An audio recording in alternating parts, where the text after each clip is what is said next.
Hello, welcome to Can Studies CAPF AC 2020 का last 30 days series में आज हम डे नंबर 23 देखेंगे। इसमें target of the day under mission 3 star. इसमें आपका पेपर 1 में टारगेट है कि revise 100 MCQ PDF of which you will find in Telegram group. देखो, जो कल था, कल हमने आपका 100 एमसीक्यू दिया था आपको। 100 एमसीक्यू का पीडीएफ आपको टेलीग्राम ग्रुप में मिला था। आज जो है वो आपका सेकेंड इसमें मिलेगा, सेकेंड 100 क्वेश्चन। ठीक है, देखो वो क्वेश्चन हम ऑलरेडी बताए हैं कि जो क्वेश्चन मैं प्रोवाइड करवाता हूँ वो मैं कोशिश करता हूँ मैक्सिमम जो भी आपके पास क्वेश्चन होते हैं वो एटलीस्ट हिंदी और इंग्लिश दोनों में होते हैं। तो at the same point of time you can see Hindi question as well as English question. तो उसमें आपका सही रहता है चीजों को समझने में। एक्चुअल एग्जाम में भी आपका वही होता है। तो आज का आपका फिर से टारगेट होगा कि जो हम 100 क्वेश्चन दे रहे हैं इसमें, यानी नेक्स्ट 100 क्वेश्चन उसको आपको पेपर 1 में रिवाइज करना है। और देखो बाकी जो भी इसमें है कि आपके पास जो भी पेंडिंग वर्क्स हैं जो आप इधर कंप्लीट नहीं कर पाए हो, तो आप उस चीज को यहाँ क्लियर करो। जो भी चीजें आपको इशू है वो उसको आप ये क्लियर कर लो। ठीक है, तो ये हम आपको 100 एमसीक्यू आपको यहाँ प्रोवाइड करवाएंगे टेलीग्राम ग्रुप में, तो उसको आपको रिवाइज करना है। पेपर टू में ये ऐसे का टॉपिक है recent achievements of women scientist in India. Bharat में महिला वैज्ञानिकों की हाल की उपलब्धियां। देखो लास्ट टाइम यानी 2019 में, यानी जब आपका एग्जाम हो गया था, जब आपका 2019 का एग्जाम कंप्लीट हो गया था, उसके बाद जो है वो आपका चंद्रयान 2, ठीक है, चंद्रयान 2 जो है वो जब लैंड कर रहा था मून पे, तो that was an exciting moment. मैं ऑलरेडी आज डिस्कस कर चुका हूं कि फॉर्चुनेटली मैं बैंगलोर में ही उस समय था। हम लोग पूरी रात जब तक कि अब कहीं ना कहीं वो दैट वाज स्लाइट फेलियर वो, तो उस मोमेंट पे हम लोग पूरे हर सेकेंड सेकेंड का देख रहे थे कि चीजें क्या हो रही है, चल रही है। बट कहीं ना कहीं वो मिशन 100% सक्सेस नहीं हुआ, क्योंकि लास्ट लैंड होने से जस्ट विद इन सेकेंड जो है उसका कांटेक्ट लूज हो गया और उसका कनेक्शन लूज हो गया। वो पता नहीं चल पाया जो भी है। अब देखो, लेकिन ये उसमें से अब उसी से जनरेशन ये होता है कि उसमें वुमेन साइंटिस्ट जो थे उनका अहम योगदान था। जैसे ऋतु करिधल, ठीक है, ऋतु करिधल का आपने नाम सुना हो, विनीता का नाम सुने हो। तो ये ऐसे बहुत सारे वीमेन साइंटिस्ट हैं जिन्होंने अहम भूमिका निभाया। Just gone are the days कि अर्ली टाइम में आप सिर्फ देखो विक्रम अंबालाल साराभाई से लेकर के सतीश धवन और बहुत सारे आप साइंटिस्ट का नेम सुनते हो, एपीजे अब्दुल कलाम वगैरह। लेकिन हाल के दिनों में अब विमेन भी जो है वो कंधे से कंधा मिलाकर के चल रही हैं। अब देखो, जब महिला वैज्ञानिकों की हाल की उपलब्धियां, ये टेक्निकल टर्म है, एक तरह से टेक्निकल एसे है। टेक्निकल एसे का ब्यूटी क्या है, यदि इस टॉपिक को आपने रियल में पढ़ा हुआ है, इस टॉपिक को आपने कवर किया था, यदि इस टॉपिक को आपने किया है सॉरी, तो आपको एक्सीलेंट मार्क्स मिल जाते हैं। एक्सीलेंट इन द सेंस कि देखो ऐसे वगैरह में है 14 प्लस या 13 प्लस 14 15 यदि मिल गया तो वो एक्सीलेंट माना जाता है। 14 प्लस बहुत कम में मिलता है, लेकिन आप 12 भी प्राप्त कर लेते हो तो वो बहुत अच्छा मार्क्स माना जाता है इस पॉइंट ऑफ व्यू से। तो यदि साइंस वाले में क्या है कि आप यदि जानते हो तो आप बहुत अच्छा गेन कर सकते हो, नहीं जानते हो तो इसमें बहुत कम भी मार्क्स आ सकते हैं। तो ये आपको ये टॉपिक आज के लिए करना है। नेक्स्ट आपका है report writing of financial emergency. India कहीं ना कहीं जो भी है कि लकी है कि हम फाइनेंशियल इमरजेंसी हम अभी तक इम्पोज नहीं हुआ है। दैट इज गुड रेपो कह सकते हो। इंडियन इकोनॉमी प्रॉब्लम के बावजूद भी सरवाइव कर रहा है।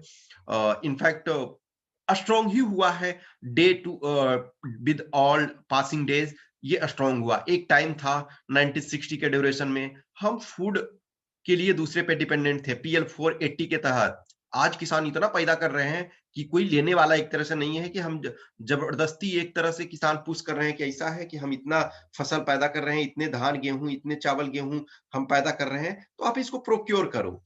तो वहां से ये हुआ। फूड में जब हम सेल्फ सफिशिएंट हो गए, सफिशिएंट हो गए, सफिशिएंसी प्राप्त कर लिया, फिर आपको देखोगे कि देश में 1991 में एक बहुत बड़ा crisis, balance of payment crisis आया। उस ड्यूरेशन में कहा जाता है ना कि हम सोना हमें अपना गिरवी रखना पड़ा, लेकिन फिर भी हमने फाइनेंशियल इमरजेंसी लगाने की नौबत नहीं आई। 2020 2020 में एक ऐसा सिचुएशन बना जब कोविड-19 पैंडेमिक के कारण पूरे इंडिया को जो इकोनॉमिक एक्टिविटी थे उसे लॉकडाउन करना पड़ा। पूरे भारत को एक तरह से देखा जाए यदि तो कुछ एक को छोड़ करके जेलरों को छोड़ करके सभी को जेल में बंद कर दिया गया है एक तरह से कि आप विदाउट कॉज के बाहर नहीं निकल सकते हो। जिन्हें भी जाना है उसे प्रॉपर लाइसेंस लेना पड़ेगा, प्रॉपर पास लेना पड़ेगा, तब आप बाहर निकल सकते हो। लेकिन उसके बावजूद भी हमने किसी ढंग से चीज़ों को सर्वाइव किया, फाइनेंशियल इमरजेंसी लगाने की नौबत नहीं आई। तो लेकिन सिचुएशन बना था। तो ये जो है फाइनेंशियल इमरजेंसी का प्रोविज़न जो है आपका कॉन्स्टिट्यूशन के आर्टिकल 360 में है। तो आर्टिकल आपके संविधान में 360 के अंतर्गत ये आता है। तो आप यदि इस चीज़ को एक बार आप देख लोगे, ठीक है? ये आपका इंपॉर्टेंट टॉपिक। ग्रामर में हम ये देखते हैं कि ही सेड फर्स्ट जो आपका है, he said to me are you an idiot? तो rewrite the given sentence in indirect speech. तो क्या हो जाएगा? he asked me if I was an idiot. He asked me if I was an idiot. The teacher forbade to cry यानी order not to cry in the class. इसको direct speech में ये करना है। The teacher said comma inverted comma don't cry in the class. ठीक है। Next, he is too fat for a runner यानी वो इतना मोटा है कि वो रनर नहीं हो सकता। तो विदाउट टू, तो he is so fat that he can not be a runner. Next है, Sher Shah Suri had killed a tiger. तो कहते हैं ना फरीद खान उनका नाम था, लेकिन शेर को ये बेसिकली टाइगर रहा है, लेकिन कहा जाता है शेर को उन्होंने मार दिया तो शेर खान उनका नाम, ये शेरशाह पड़ा। तो Sher Shah Suri had killed a tiger, तो इसको पैसिव वॉइस में ये लिखना है। तो a tiger had been killed by Sher Shah, a tiger had been killed by Sher Shah Suri. Next, I was given some money by her. तो इसको एक्टिव वॉइस में ये करना है। तो she gave me some money, she gave me some money. Next है, Mohan is as tall as Sohan. Rewrite the given sentence in comparative degree. तो Mohan is as tall as Sohan, तो क्या हो जाएगा? Sohan is not taller than Mohan. Next है, Ram is better than most other boys. तो इसको superlative में करना है। तो Ram is one of the best boys. Next, who does not know you, assertive sentence में। तो क्या होगा? Everybody knows you. She must work hard to qualify in this examination. Rewrite the given sentence in compound sentence. तो क्या होगा? She must work very hard or she will not qualify in this examination.